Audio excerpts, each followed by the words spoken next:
presented by Mathri Express Music।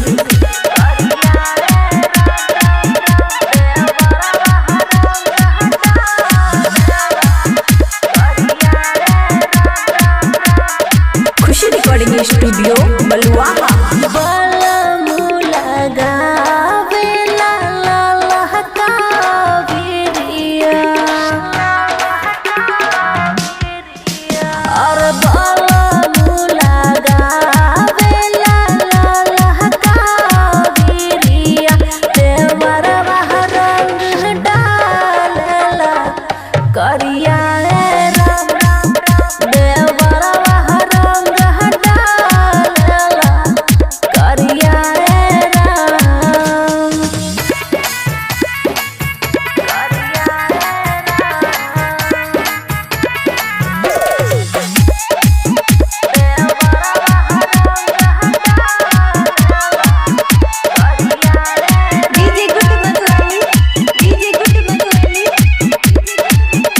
Recording studio Baluaha. दोनों भाई के गजब लीला लागेला, एगो के सूखल एगो के गीला लागेला।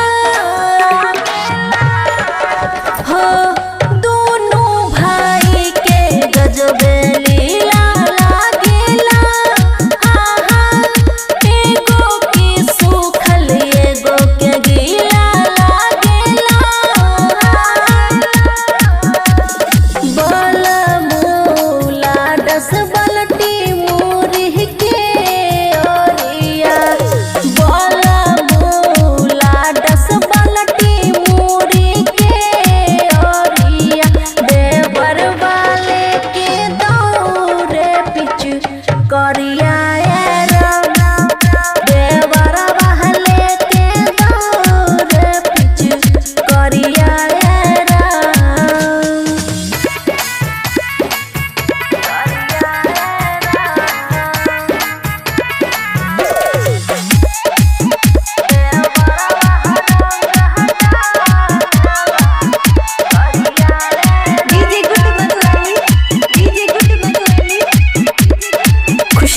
स्टूडियो बलुआहा। एक बेर नहा के हम ताइयो जानी हो, फिर से दोबारा लसराइयो जानी हो,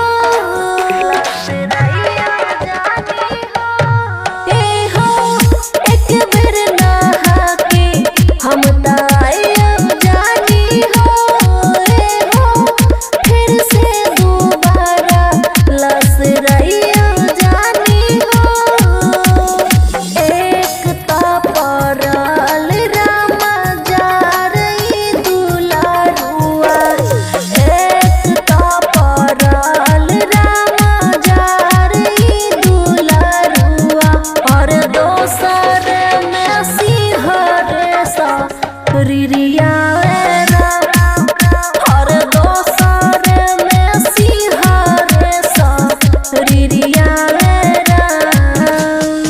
खुशी रिकॉर्डिंग स्टूडियो बलुआहा।